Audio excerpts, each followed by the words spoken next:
Maybe the moral of this video is if finances are so much easier and more accessible than I had worked them up to be in my head. Let's light this candle and get cozy while we talk about finances. Oh my gosh, it smells so good. 1 year ago today, I treated my savings account like my checking account. I had no savings. I was terrified of my student loan payments being due, partially because of the super high interest rates, and I thought investing was only for the Wall Street finance bros type. Today, it is completely different. Today, I have a cushion in my checking account so that way I can keep all my bills on autopay 100% worry-free. I have an emergency fund that can sustain me for 2 months in the case I get laid off, and it's growing. I have more manageable student loan payments with lower interest rates. Thank you so much, SoFi, not sponsored, but I do love their student loan refinancing program. And then I've also started my investment journey and I've already seen $300 in returns. That number is only growing. 26-year-old me is in a completely different financial spot than 25-year-old me, and I could not be more grateful for it. Some may say I started too early, some may say I waited too long and lost valuable time, but I am of the firm belief that you are never too early or too late to the game to take your finances seriously. If you haven't started already, the best time to do so is now. So grab a cup of coffee, get your pet, cozy up, because I'm going to give you all of the level 100 tips that helped me in my first year of taking my finances seriously. Now, of course, disclaimer, this is not financial advice. I am not licensed in any way.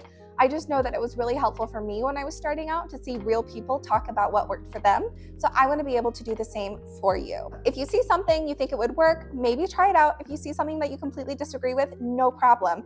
Personal finance is just that, personal.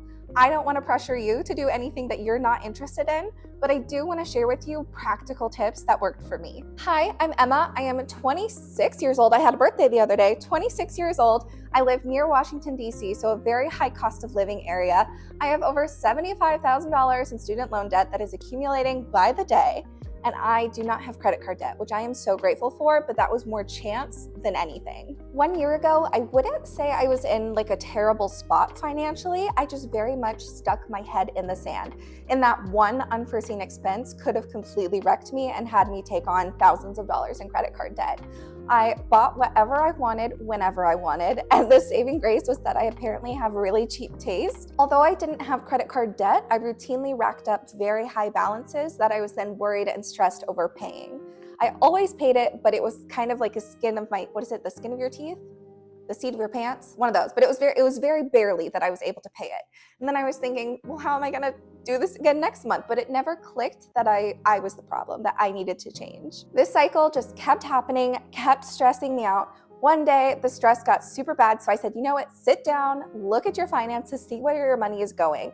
Because you're not making good money, but you're not making terrible money. You shouldn't be this stressed all the time. Part of that exercise was really upsetting, and that's why I had put it off for so long, because one, it was disappointing to see how much money I was wasting, and two, it was also scary to see the future of my student loan payments and how much money I was losing every day towards interest. But I'm a firm believer that knowledge is power, and so once I had that information, I could make an actionable plan that kept it from getting worse.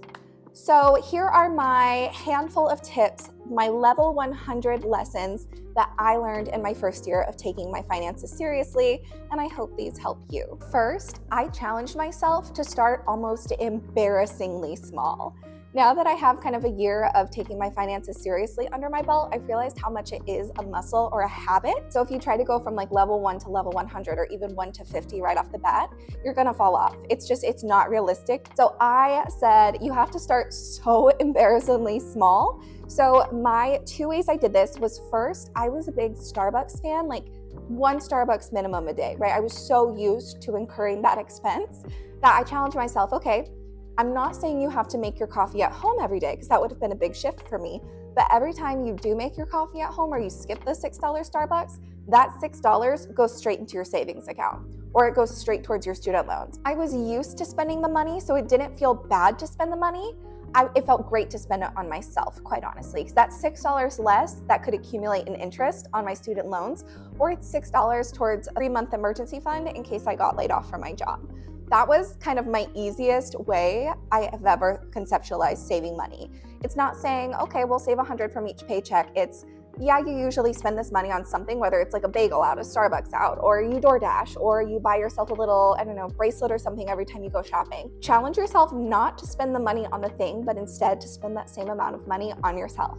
That really worked for me, and that's how I got partially towards my first $500 in savings. I paired this with my second embarrassingly easy starting point, which was at the time I realized I was living a very sedentary life and I wanted to change that. So for every step I took, I converted that into money that I could put either in my savings or towards my student loans. So for example, if I took 9,500 steps, that would be $9.50 that I could put into my savings or my student loans. And that was a really fun challenge. I did it for about a month, and that was just a fun way to kind of challenge myself to step up my savings and also step up my fitness level, which still needs some work, not gonna lie. And I feel like these strategies really worked for me because not only are they incredibly small ways to change, but they're kind of like a fun, silly, challenging game that you can kind of say, okay, I can do this. It's a little bit ridiculous if I can't do this. And suddenly you're trying to beat past you, seeing how much you can save that day or how much you could put towards student loans. So that really worked for me. My second tip is I highly recommend opening a high yield savings account. I feel like if you look into any financial advice on the internet, that is what most people will say to do because it is honestly such a no-brainer, and I cannot believe I didn't do it earlier. You're losing on money if you don't have a high yield savings account. The money's going to be in a savings account anyway, so you may as well make 3.5% interest on it. That's free money. I love free money. I think everyone loves free money. So I do mine through SoFi. If you haven't realized, I'm a big SoFi fan. Again, not sponsored, but I do love SoFi. And I think I get 3.5% interest now. It might be down to 3.0 as they kind of recombobulate interest. I don't know how it works. I just know I get free money in my account every month. As my emergency fund grows and as my other savings account grow, I get anywhere from 60 cents in some of my smallest accounts, but $30 in my highest accounts. That's a treat for my pup. That's a Starbucks if I want it. That's money towards my student loans. That's something I can invest in the market and make even bigger returns. So that's incredible. Now, something I didn't know, but I do know now, you have to pay taxes on that. But it's super easy. Your bank will just give you a form you fill out, you submit it with your taxes. It's not that big of a deal. So if you do not have a high yield savings account, please go do one right now and start earning money on the money you are gonna have socked away anyway. So my third tip that helped me in my first year of saving money is you need to figure out your core expenses number. So for me, that's everything that is due within a month-long period. So rent, utilities, gas for my car. Take that number. For example, if it cost you $3,000 a month minimum, so your regularly scheduled expenses like bills, your apartment rent, your car insurance, your phone bills, your groceries even, pick a number for that by doing, your budgeting. So for example, if it's $3,000, that's your core expenses number. But then I want you to go ahead and divide that by the number of paychecks you get each month. So if you get paid on the 1st of the month and the 15th of the month, you need to save at least $1,500 from each paycheck into your checking account so that way you have your expenses covered. Me personally, I never want to be worried about paying a bill ever again. So I actually just decide my number, and each paycheck that immediately goes into my checking account, and I know I have it covered. I would honestly give yourself a little bit of a buffer. So for example, if your half core expenses is $1,500, go ahead and see if you can put $1,650 in your checking account. That way you have a buffer, and so over time, you're gonna get to a point where you have 1 month ahead on your expenses. And this is kind of I'd say tip 3.5 or tip 3A. I would highly recommend having that money be deposited straight into your savings account, and then you can move the money you anticipate spending into your checking account. That was just kind of a no thinking required strategy for me that helped me save, because I paid myself first by putting the money directly into my savings account, and then I would go ahead and pull out in bulk the money I knew I would be spending throughout the month. And then what's left in my savings account, I know I have to work with my different, expenses accounts, anything else that might come up. So I highly recommend doing that. It's what I do, and it helps me a lot. Tip number 4, and this one has all to do with your variable expenses. Variable expenses were the bane of my existence because I feel I would say, okay, I've got the core expenses. I spend $1,500 or $3,000 each month, so I need $1,500 per paycheck in my checking account. And then my dog would go to the vet, and I'd have another $400 bill come out of nowhere. And I'm thinking, do I just pull this from my savings account? I felt like I was borrowing from myself to take it directly from my emergency fund. These little things you can't predict, they wrecked my budget because I couldn't plan for them, and it actually drove me crazy.